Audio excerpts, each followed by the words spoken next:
two reasons. And you'll have to find, obviously in every retail sector, they've got different agendas.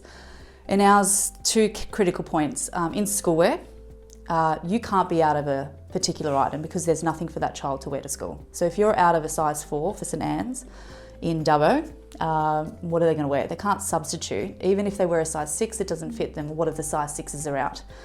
We only order once a year for schoolwear because we are mandated by two key things in our schoolwear contracts. You must not order, you must not over-order, and you must never run out. So it's a really polarising concept to not have wastage, but at the same time never be out of stock. Yeah, well, I've got a very large schoolwear business as part of my portfolio, and it just makes it easier from an ordering perspective. It identifies shortfalls early on, and we're able to follow that up and ensure that we've got the stock there for the customers. Okay, in certain categories, so I'm going to talk about socks and undies in particular, in certain lines, in certain stores, it was 18% out as an average, which is significant. In schoolwear, it was approximately 9 to 12% out in certain lines, with some lines being 100% out. Because obviously we sold through the stock, there could have been a surge in the school population, and so we sold through on that product. Workwear on average in the Victorian, South Australian and Western Australian zones was out by about 9%. Once we re-injected, so this is after that 2-week replenishment program, so we always run 2 cycle counts just to get some consistency, and it allows for stock to come in and adjust. If you've got extra coming in, your invoice is a bit delayed and you want to just make sure the stock's there. So we wait 2 weeks and then we really kick off the EDI to do the replenishment. Around that time, in certain lines, in certain stores, we saw a 9% increase in our revenue because the stock was sitting in the store and the EDI was actually functioning correctly. But we didn't realise how bad it was. So we had a 325% uplift in accessories within 2 weeks.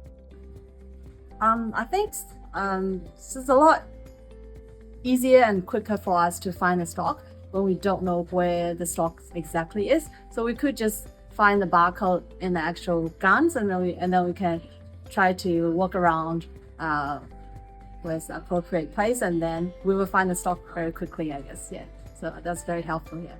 Okay, so we're a 200 size store network, and in the initial phases of trialling and testing the amount of data that was going to be ingested into our ERP, we made a decision to zone our business. So we have the northern zone, which is Queensland, the western zone, which is South Australia and Victoria. We have the eastern zone, which is all of New South Wales, and then we have the southern zone, which is Victoria, Tassie and the Riverina.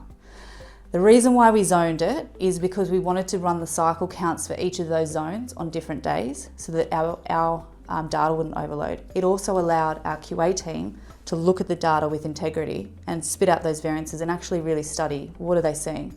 If we had done it on one day, the cycle count, it would have just been too much for them to handle. There would have been too many things happening in your 200 stores. And on top of that, to make it even more relevant to our business, we are on a fortnightly category cycle. So 1 week we do schoolwear, which takes about 12 minutes because we've got a lot of schools and they're tiny little boxes. And we trained our store staff to do what's called the bop and drop. So they go into each, they cycle count, bop and drop into each bay where the school is congested into that space.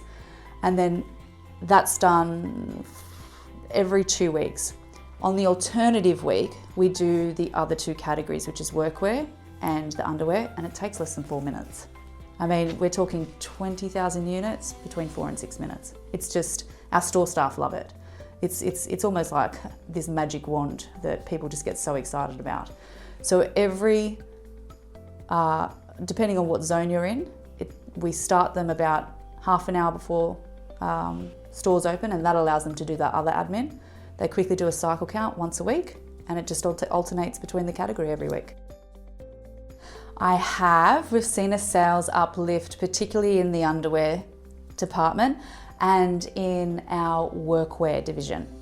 I'm yet to see the sales uplift in schoolwear because we're not back to school yet. So if you were to ask me this question in March of 2025, I'm sure I'd be able to go confidently, yes, you should see how much we're selling. It's phenomenal. It's better than any year we've ever had.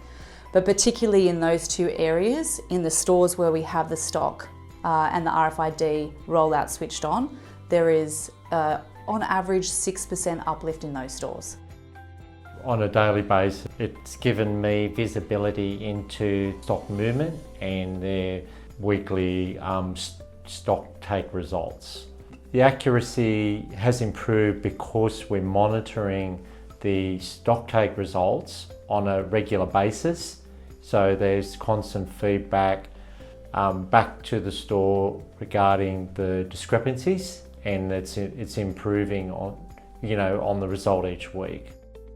Being in the store, seeing the process the store goes through in their weekly counts, and seeing the pros and the cons with the counting of the stock and what that can lead to as a discrepancy or a stock variance outcome.